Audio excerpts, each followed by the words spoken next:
I mean, I'll tell you now. You look at Ukraine. The situation in Ukraine was completely. I believe it's completely NATO's fault. They knew what they were doing. They kept prodding Russia. They kept poking the bear. They kept poking the bear. They kept poking the bear. And now that Russia has finally retaliated, which it had no choice but to do within its own self-interest, right? He had to eventually do something. It was been going on a long time. He eventually retaliated. I'm very, very glad NATO hasn't stepped in. Of course, I don't want World War III, but we're just sending loads and loads of weapons to delay the inevitable, just to cause more casualties and more pain for both sides, more headaches for Russia. You think the Americans give a shit? Ukraine could just roll over, give up what Russia wants, and just end all of it, right? But because that's what's going to happen in the end. But no, we want to make sure that Russia loses as much money, time, and money and men as possible. Who cares if a million Ukrainian civilians die? Let's keep sending Javelin missiles and let's control the media narrative. If you scroll through Twitter, the media narrative they're purporting is that if you make Molotov cocktails, you can take out Russian tanks. You're gonna get annihilated. Like it's literally they're convincing people to commit suicide. Makes sense. It doesn't matter because that just puts up the civilian casualties, adds to the narrative they need to make Russia the bad guy.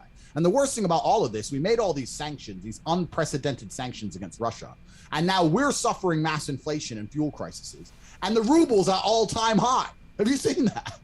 The ruble's bounced, and the dollar is in the crashed. shitter. And that was at all-time high. Well, what's the point? Economically, or as geopolitical power play, Putin has played a blinder by charging for Russian oil in rubles. He's undermined the petrodollar, the very thing that the one grip that America had over the world, that it had the kind of the global reserve currency, and Putin's taken it away from them. And they handed him that gold, didn't they? I mean, they didn't need to do that. They didn't need to have these. Completely. That's it. They literally handed him the way out. And if people think Russia's the only country who's going to do this, then they're sadly mistaken. Because what America has shown is, if you don't agree with everything we want geopolitically, that your sovereign debt is no longer safe. And there's a whole bunch of countries in the world, China being the next one, who are taking a long, hard look at that, going, okay, well, if we're not safe to have dollar debt, then we're not going to do it. Yeah. And then America's in big trouble. I mean, empires never last long, right? I think we all know about the cycle of empires. Yeah, I think if you look at you look at the cycle of empires, you look at how Rome fell.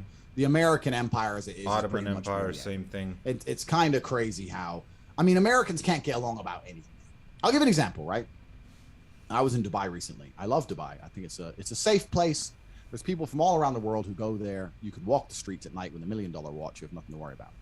And you could leave a Lambo outside with the keys in it and it won't get stolen. That's how safe it is. You could sleep at the airport with a laptop right next to you or on your lap. No one's gonna fucking touch it. Political division. But it's in America or Canada. It's not like that, bro. You can't even walk down the street with a fucking MacBook without looking over your shoulder. Dubai is focused on building Dubai into the best city he can imagine it to be. Whereas if you look in the West at our political systems, we're so busy fighting each other, infighting, corruption this, corruption that. It's just crazy. If you look at the American political system, how much time, money, and effort is wasted just fighting against each other. Before they worry about their geopolitical enemies on the outside, before they worry about enhancing the lives of normal Americans, the Senate is just constantly out for itself. And I'm not saying that democracy is a bad thing. I'm just saying the current democratic systems we have, at least in the West, have just eroded to the point now where they're a joke. It's not democracy. It's something else. It's they call it representative democracy. It's not. I mean, so every 4 years you get to vote in a new bunch of crooks who are the same as the old bunch of crooks, and suddenly they're in charge and you don't get any vote anymore. That's the thing. Yeah, it's completely true. And I agree with everything that was said in this video. The powers that be don't care about Ukrainian lives or Russian lives. They just care about power. They care about their bottom end.